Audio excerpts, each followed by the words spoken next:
Hey guys, thank you so much for joining this podcast. For those who do not know me, my name is Arkam Chima, your very own sales guy and the co-founder of Captens Limited.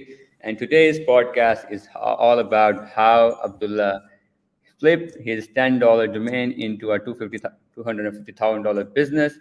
So let's just invite Abdullah on the stage and let's just do it. Hey Abdullah, what's Hey up? man, thanks for having me here again. We went on here too long ago talking about some traffic strategies, and now we're here talking about me selling this business. But Mhm. yeah, man, appreciate you having me on. Look forward to the Okay. discussion we have today. So let's just start with how you started Hands Off Publishing, why you started it, Sure. why not some other agency, why specifically the Yeah, writing one. got you. Cool. So I already had a bit of experience in the content industry. I used to run blogs in about 2015, 2016, and I Mm-hmm. used to run my own blogs, write my own content, hire other writers, and I knew what a disaster it was. Outsourcing Mm-hmm. content creation. And how hard it is, to do it all yourself. And so I Yeah. went into the coaching space and I started teaching people blogging. And many people faced the same issues that I was facing when outsourcing content. Either it was too expensive, or the quality never matched the price that you're paying, or simply just too expensive. And so I Mm-hmm. knew that. This is a problem that needs solving, and I'm quite connected in that industry. I know a lot of people running many much more successful blogs, and content is such a thing that the need for it is like limitless. Everybody needs content, and there's no there's never enough content. E-commerce businesses need it, offline businesses need it, blogs need it, and some of these publications, websites like BuzzFeed and Huffington Post or whatever, Yeah. they're publishing 600 to 800 pieces of content per day, which just shows the abundance. And they're the single publishers that are publishing that much content. So I knew the demand for the services, is endless. And the best thing about it is that it's not attached to an ROI. So yeah, I don't have to promise anybody results so that I'm going to make you more money Yeah. by writing your content. It's more just that Mm-hmm. the content, it just needs to be unique, it needs to be creative, it needs to be well researched, right? It's assessed on different factors versus the industry I was previously in, which is helping people make more money. And that audience is a lot harder to work with.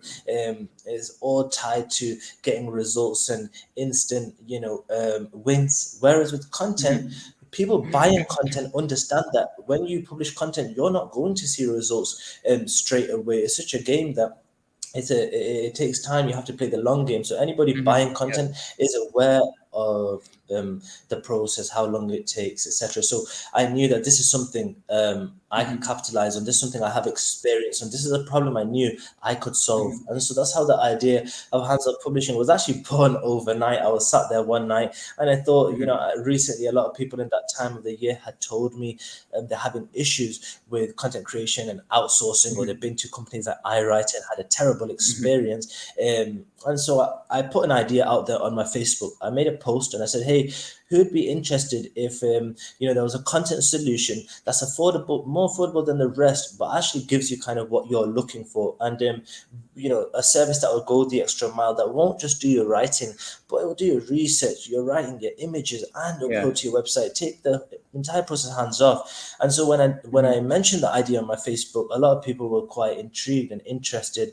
And so kind of that's how the idea was born, and it was validated almost instantly when people told me, Mm-hmm. yes, we could do with that service. And then I tested it kind of in a wider market, other audiences. I started connecting with them and seeing what's the need, the demand for the service. And you learn that very quickly. You go into some Facebook groups, you consult with some guys, you attend some events, and before you know it, your idea is completely validated. Then at that point anyways, the idea is born, and that Okay. was about, we're talking about October All right. 29 2020. Mm-hmm. So why go? It's obvious you had past experiences. That's why you opted for the content marketing. There are Absolutely. multiple marketing techniques as well in the market Yeah. using which you can advertise your services and website. The main problem when somebody is selling their services using their own website, the problem is how to advertise properly Because I have seen people spending thousands of dollars, tens of thousands of dollars, and still they are unable to generate those quality leads. How did you evaluate it, the right profitable source for your business? Absolutely.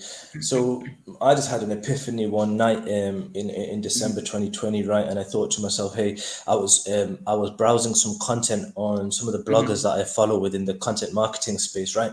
And as I'm reading his content, it just hit me, and I thought, hey, imagine if I could get my offer in front of this guy's audience. You know, how insane would that be? I know how good his content is, how engaged his readers are, how valuable his audience is, and I just thought to myself, if I could get my offer in front of his audience, well, wouldn't that be a game changer? And Right. why I came to that idea is because, look, I'm not necessarily not suck at, but I've been banned from Facebook for forever. All right, anytime I run ads on Facebook, ban.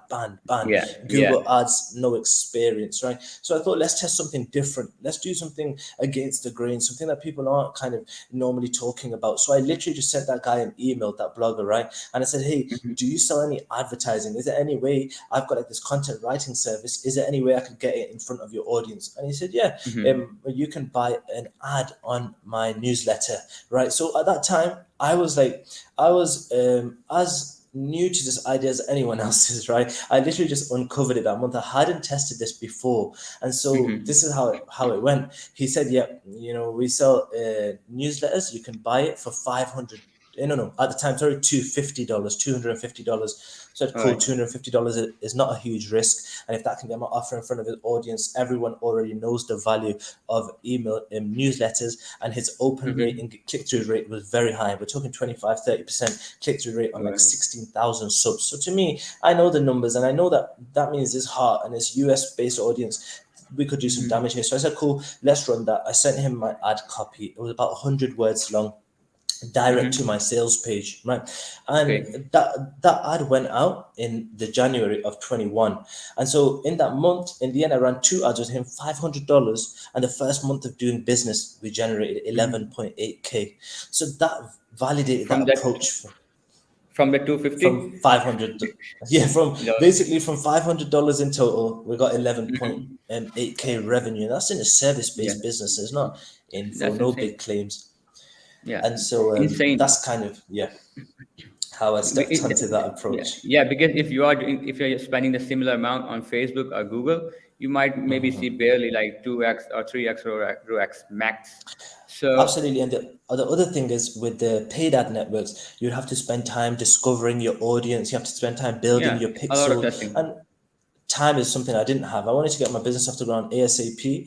And I didn't want to depend on social media. I didn't want to rely on ad networks that are going to shut me down. So I had to uncover something else. And this became the approach for me. Okay, cool, cool. So how did you automated your business? Like when you started, how things were? Because I'm also familiar with the copywriting writing industry. People actually do Sure. not know what they're buying. They cannot just look for like clear results. First question is, how were they satisfied? How did they knew that this blog would rank? Or would it help them or not? Because I have seen this industry has really low refund rates. Second is, Absolutely. how did you like automated each and everything? Absolutely cool. So, number one, the results is first it takes some time. First, you're picking up customers, you're delivering content. Now, the first point of satisfaction is when the client receive the work, they read over it, and they think to themselves, everyone has an expectation of their own. And the good thing is, in Yeah. that business, it kind of works a lot on. I'm not saying we don't deliver results, but there's also an emotional factor to it. Whereas if the content just reads good, it's educational, is interesting, all of a sudden to them they perceive this as good content, which naturally it is, because when it comes to content, people in the past were so caught up on SEO, and it has to have the right amount of keywords in there, Yeah. position like this and phrase like this, and people realize that's unnatural.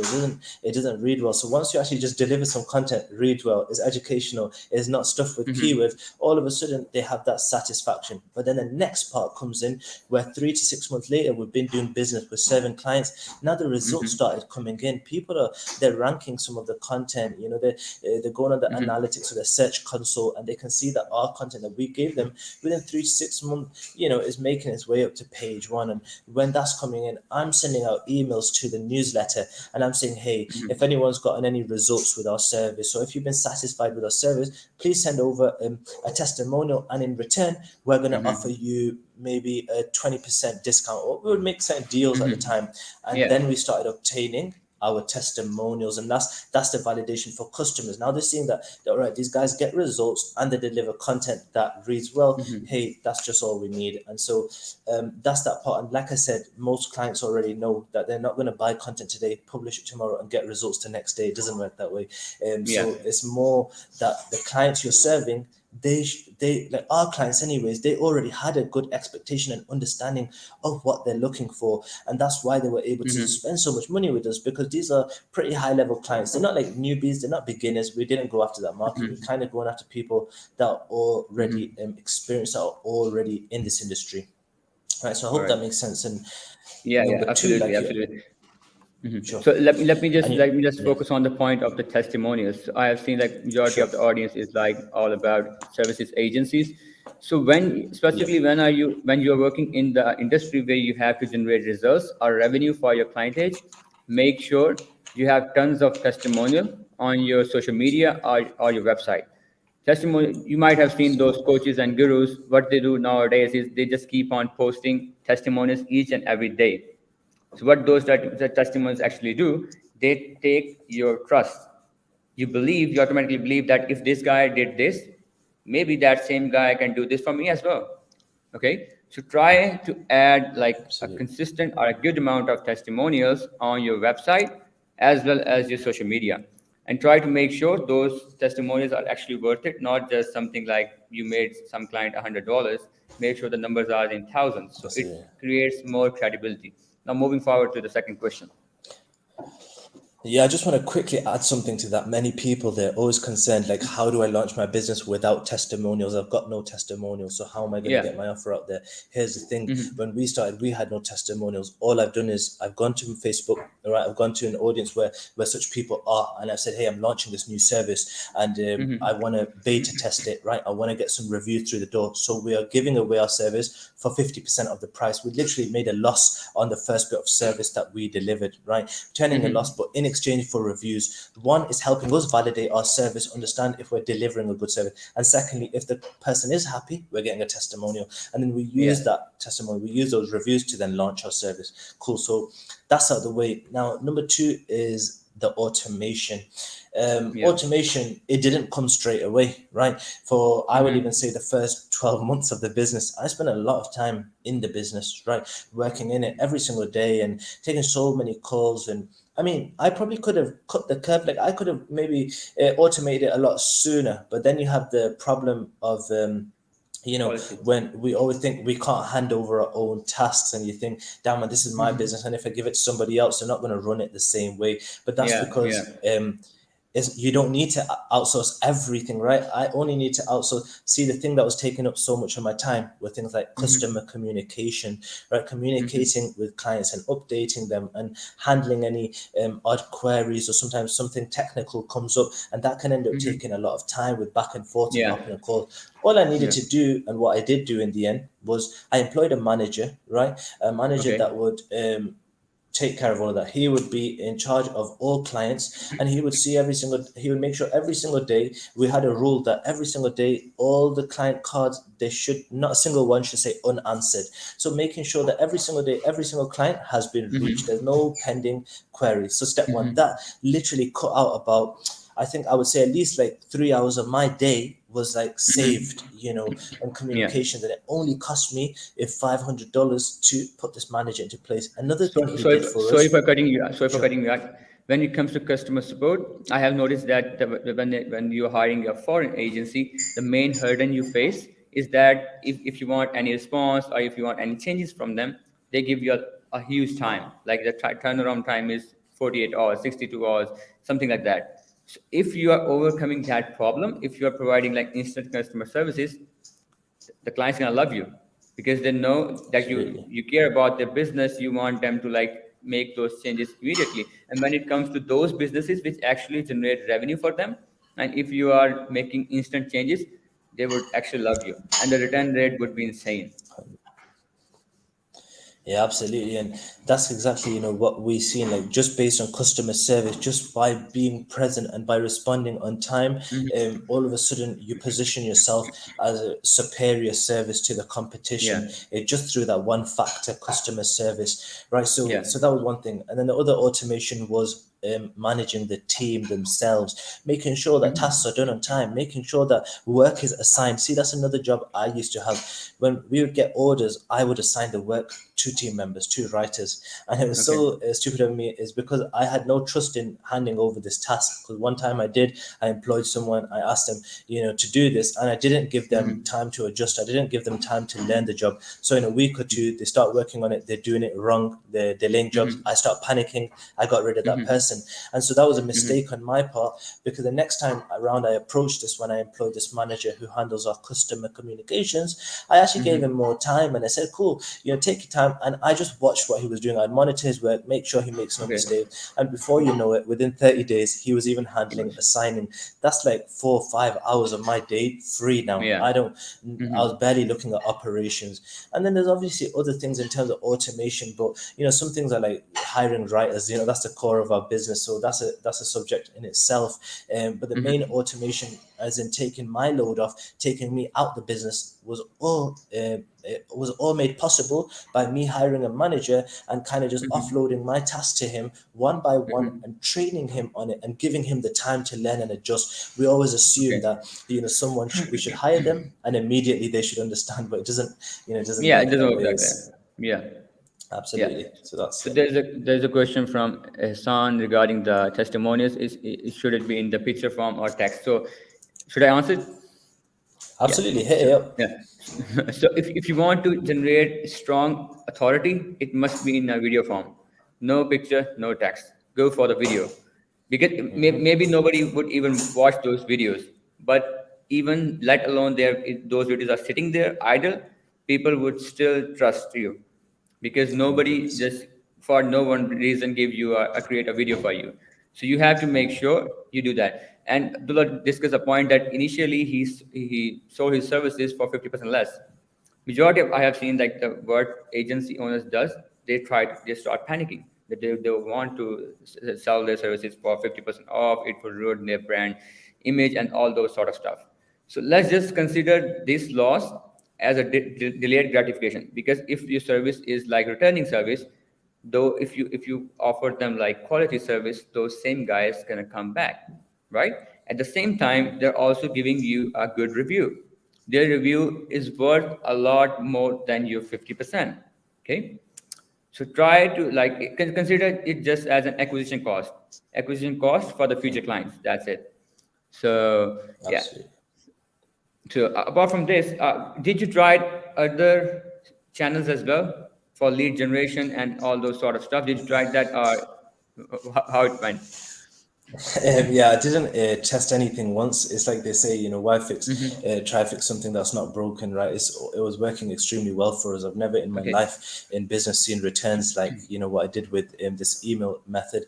And so, I mean, I guess the only other thing we tested was in the same line with that, with the same influencers, we would purchase one email newsletter ads, and the other thing is sponsored content. So yeah, I guess we did try something else, and that's sponsored Okay. content. We would get companies to write reviews about our service and publish it on their blog, and these tend to be authentic reviews. These bloggers that we're reaching, they're not just happy to take your money and run. No, these were people, they would vet our service first, they would test our service. Once they've tested our service and they're satisfied and they think it's a good fit for their audience, then they would take our money and then they would publish that review on their blog. And so that's something we've done which performed exceptionally well for us. It has many benefits aside from just the instant results that you get, the instant traffic, you get the Okay. rankings on Google. Now your brand authority increases, your domain authority increases, because now you have links coming in from high authority Yeah. domains. It's an extremely effective strategy, and that content exists forever. If you type in hands of publishing on Google, those reviews will always be there. And now at least Yeah. they start to populate the search engine with results and queries around your brand. So it's a super effective strategy. That's the two things only that we focus on: email newsletter ads and sponsored content. So why did you get the idea of selling your business? Why not just keep on running it and scaling it further? Yeah, absolutely, man. So with that, it's just I was Mm-hmm. intrigued really when I knew the opportunity was there. I knew I could potentially Mm-hmm. exit. I mean, I have like strong belief in what I'm able to do. So I know I'm going to come out with other businesses, and I'm ready to just Mm-hmm. move on. Like my span focus, I was kind of losing that attention. I was losing that focus, and I felt like, man, I'm living the same day on repeat every Yeah. single day, and I felt the excitement was almost going away. Although, man, it was an amazing business. I just can't explain. Like even after selling it, I've been pretty emotional about it and wounded that I did. And even still, I feel a bit unsure about whether it was a good decision. So, if you ask me why, I couldn't put a right answer on it. But I do think this was an opportunity. It was something that's like it'll be like the biggest move in my kind of career. Like I've done a lot of revenue online. I've done a Mm-hmm. lot of revenue online, but this is the most I'll probably net in the shortest space of time, right? The most Mm-hmm. money I'll be Mm-hmm. able to take home. And I thought if that opportunity is there, in many times in my life, let's say in the last 2 years when the pandemic was going and crypto was booming and stocks were booming, and in those times I had investments and I didn't cash them in. And because I didn't cash them in, when it went down, I Yeah. see what it was No. like to not take that Yeah. opportunity. And this time I thought to myself, when the opportunity is there, let me grab it and see what happens. And I grabbed it, Mm-hmm. and I guess it feels good. So at how many number of X did you actually sold your company, and how did you evaluate it, what it actually worth, and was it sold Absolutely. at what you wanted it to sell for? 100%. So, firstly, 100%, if I hung on to it, I could have sold it for a lot more. I mean, I don't just say that because I'm sat here now, I've sold it. It's easy to say I could have sold it for more, but I know I could have because here's the thing Mm-hmm. from the moment I listed to the moment I sold it only took 2.5 months. It's a very short period of time for such a business Mm-hmm. to sell. Right. And Mm-hmm. so the business just sold so fast, and we transferred Mm-hmm. it within like 2 weeks, and job finished, right? And Okay. the thing is, it was valued at about a 40x multiple of the monthly profit. And Uh-huh. eventually it reached, so in the second month it reached a valuation of $500,000. The truth of the matter Mm-hmm. is I didn't sell nowhere near $500,000. I sold at just around $250,000, right? About 250K. And the Okay. reason is it's a service-based business, and in recent times, very Mm-hmm. minimally, but our revenue was slowly Mm-hmm. declining. Like it was up and down, so it was fluctuating. It wasn't declining, but it was fluctuating. So we Not had some consistent. months where revenue it wasn't consistent, and that's due Mm-hmm. to our strategy that we're implementing, and due to the fact that we weren't able to grow our team fast enough. Right, we were Mm-hmm. getting more business than we could handle, and so some months we're just Mm-hmm. having to close our doors and say, "Hey, we can't accept business because we're not able to grow our team fast enough." And solving all of these problems, I thought, "Hey, man, well, I'll just give it off to Mm-hmm. someone else that probably has the resources in place, someone that can do this and is happy to do this." And me personally, I'd rather just kind of walk away. So yeah, in the end, we settled down, we brought the valuation down, we done some further assessing, more discussions, and we Mm-hmm. got to terms at about 250K and called it a day. That's good. So, what did you use any strategies in your website? NHB strategies specifically? Do you NHB want to talk strategy about specific. this? Do There you want is to talk one about thing. this? I mean, there was Mm-hmm. one cool thing I implemented in recent times. I mean, Mm-hmm. it's hard to kind of put into context without seeing it, without visualizing. But what we Mm-hmm. implemented was something we called like a quote form. So what this quote form would do, it would allow you to kind of build your own package on our website, and it would feel like it's Mm-hmm. custom tailored. And so this was suggested to me actually from Alan Sultanic, and he said, build out this quote Mm-hmm. form. And like from the moment of implementing, till I guess when we sold it, it did pretty Uh-huh. damn good for us. It was what it allowed us to do. I'll tell you the best part of it was because what you do is in this quote form, you add in options. You say, cool.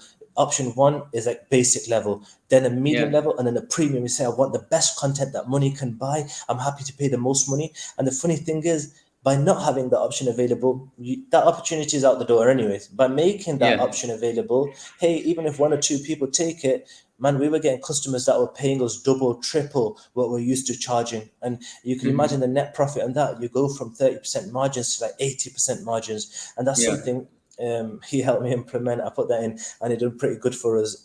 But that was the only thing. Aside from that, I built this business long before I uncovered, NHB and this that stuff. Mm-hmm. And then I guess one cool thing about our business is, I'll tell you one thing.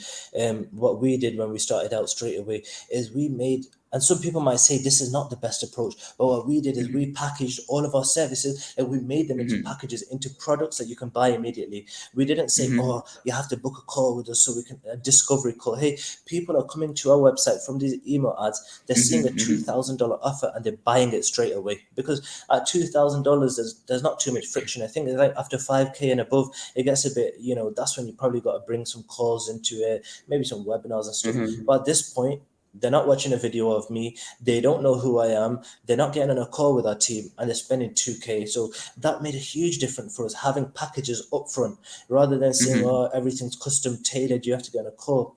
We just and you can just browse your Mm-hmm. services whenever you're ready. You can just buy it, like a product. And I think that really Mm-hmm. helped in this business.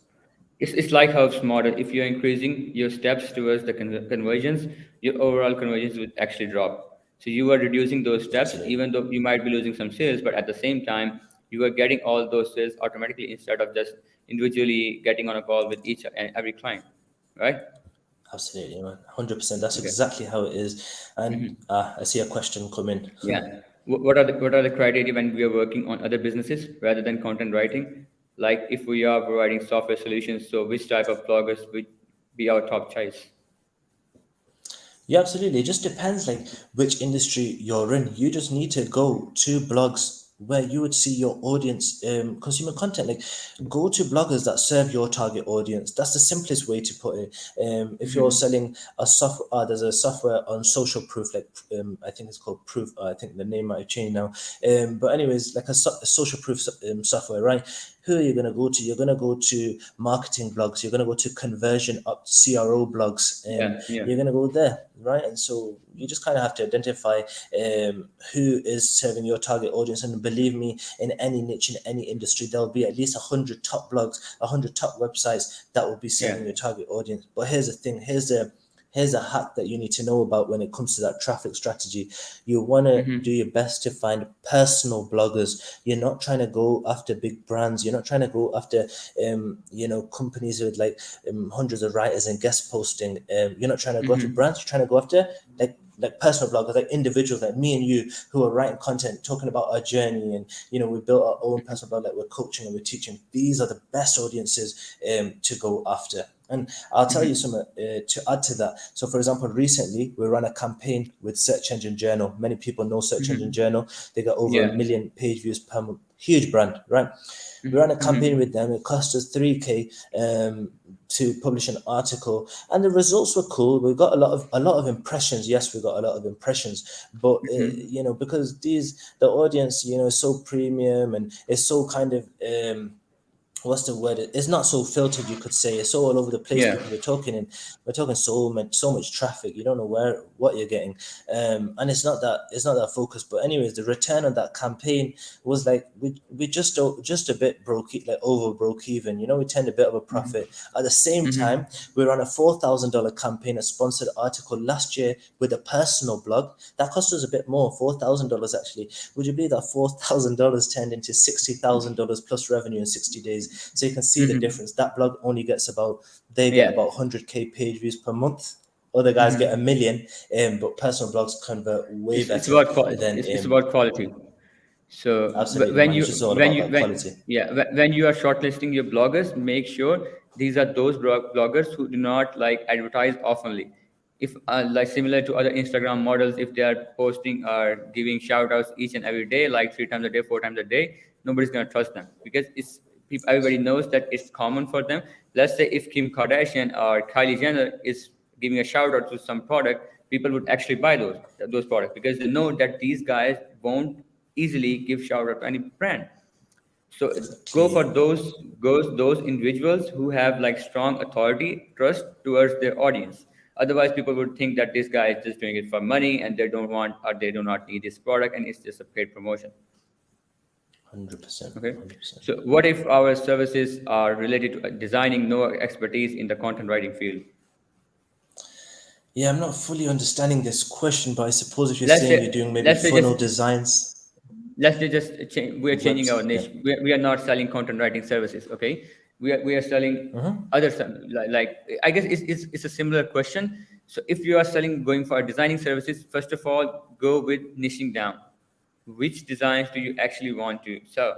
Do not go for logo design. Do not go for some other. You can go for like landing page, long form copy. You can go for VSL specific oriented like business. Then you can start targeting those. Let's say if you can write good VSL and you get featured in the Never Held Back group or Nothing Held Back group, you can get insane number of leads. If Alan Sultanic just give you a shout out in that group, you can get insane number of leads. So people are good, people are there who, if they give you good shout outs, you can like call it a day. At the same time, you have Yeah, to man, make sure that 100%. you are not going for some generic service. You're not going for some generic field. Try to niche down because riches are in niches. So make sure it's like that way.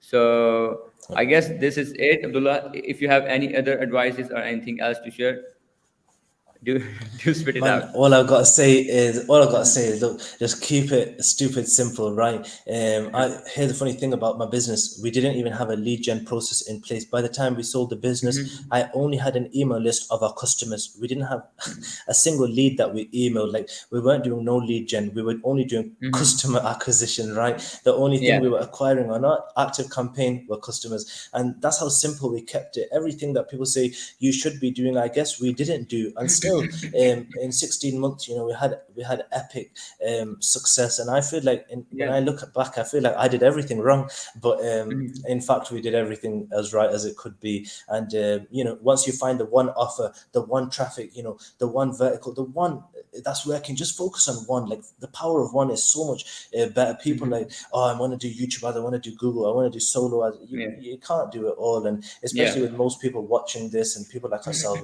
we're not got cash flowing out our bodies. You're not Yeah. trying to burn money, right? So once you find something that's working, hone in on it. And the other thing is, the other reason we grew so fast is the customers themselves. Our lifetime value was the most insane thing about our business. Our customers kept returning because we give them a damn good service, and nothing can fix a bad offer. People say good marketing can cover for a bad offer. Well, in the end, you're going to be unhappy. If that's your approach. The Yeah. best way, the most satisfying business is that represents like a good offer. Well, that's all, Cool, man. cool. That's all. I guess so. This is it. Thank you so much for giving us your time. Thank you so much for sharing all your knowledge. Hopefully, we will schedule a podcast soon when you have sold another business for at least a mil. So, best of luck for that, and see you soon. Bye bye. Bye bye. Bye, bye.